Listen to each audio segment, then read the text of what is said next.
Yet grandiose were the accents of that cry. A cosmic pathos trembled in its tone. I am the mind of God's great ignorant world, ascending to knowledge by the steps he made. I am the all-discovering thought of man. I am a god fettered by matter and sense, an animal prisoned in a fence of thorns, a beast of labor asking for his food, a smith tied to his anvil and his forge. Yet have I loosened the cord, enlarged my room. I have mapped the heavens and analyzed the stars, described their orbits through the grooves of space, measured the miles that separate the suns, computed their longevity in time. I have delved into earth's bowels and torn out the riches guarded by her dull brown soil. I have classed the changes of her stony crust, and of her biography discovered the dates, rescued the pages of all nature's plan. The tree of evolution I have sketched, each branch and twig and leaf in its own place. In the embryo, tracked the history of forms and the genealogy framed of all that lives. I have detected plasm and cell and gene. The protozoa traced man's ancestors, the humble originals from whom he rose. I know how he was born and how he dies. Only what end he serves I know not yet, or if there is aim at all, or any end, or push of rich, creative, purposeful joy in the wide works of the terrestrial power. I have caught her intricate processes, none is left. Her huge machinery is in my hands. I have seized the cosmic energies for my use. I have poured on her infinitesimal elements, and her invisible atoms have unmasked. All matter is a book I have perused. Only some pages now are left to read. I have seen the ways of life, the paths of mind. I have studied the methods of the ant and ape, and the behavior learned of man and worm. If God is at work, his secrets I have found. But still the cause of things is left in doubt.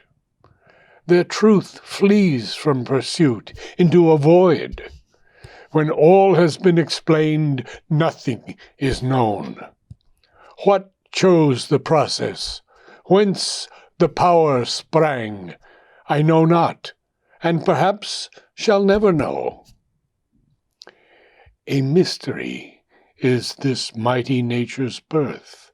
A mystery is the elusive stream of mind. A mystery, the protean freak of life. What I have learned, chance leaps to contradict. What I have built is seized and torn by fate. I can foresee the acts of matter's force, but not the march of the destiny of man. He is driven upon paths he did not choose. He falls trampled underneath the rolling wheels.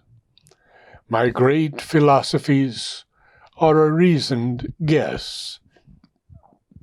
The mystic heavens that claim the human soul are a charlatanism of the imagining brain.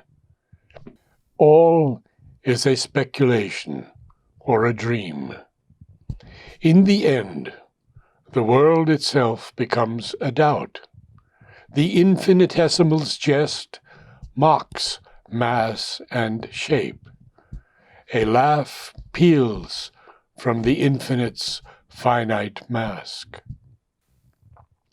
Perhaps the world is an error of our sight, a trick repeated in each flash of sense.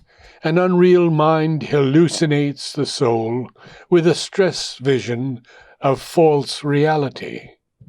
Or a dance of Maya veils the void unborn. Even if a greater consciousness I could reach, what profit is it then for thought to win a real which is forever ineffable, or hunt to its lair the bodiless self, or make the unknowable the target of the soul?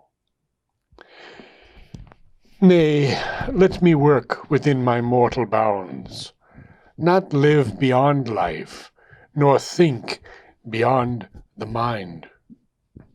Our smallness saves us from the infinite. In a frozen grandeur, lone and desolate, call me not to die the great eternal death, left naked of my own humanity, in the chill vast of the spirit's boundlessness. Each creature, by its nature's limits, lives. And how can one evade his native fate? Human I am, human let me remain, till in the inconscient I fall dumb and sleep. A high insanity, a chimera is this, to think that God lives hidden in the clay, and that eternal truth can dwell in time, and call to her to save ourself and world. How can man grow immortal and divine, transmuting the very stuff of which he is made? This wizard gods may dream, not thinking men. And Savitri heard the voice, the warped answer heard, and turning to her being of light, she spoke. Madonna of light, mother of joy and peace, thou art a portion of myself put forth to raise the spirit to its forgotten heights, and wake the soul by touches of the heavens. Because thou art, the soul draws near to God. Because thou art, love grows in spite of hate, and knowledge walks unslain in the pit of night. But not by showering heaven's golden rain upon the intellect's hard and rocky soil can the tree of paradise flower on earthly ground, and the bird of paradise sit upon life's boughs, and the winds of paradise visit mortal air. Even if thou rain down intuition's air, the mind of man will think it's earth's own gleam. His spirit by spiritual ego sink, or his soul dream shut in sainthood's brilliant cell, where only a bright shadow of God can come.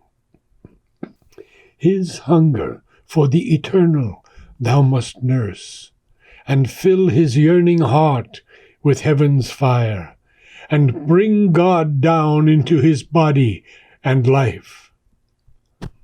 One day I will return, his hand in mine, and thou shalt see the face of the Absolute.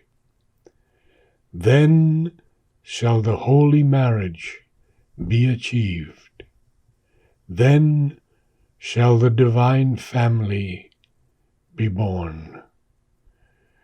There shall be light and peace in all the worlds. End of Canto 4.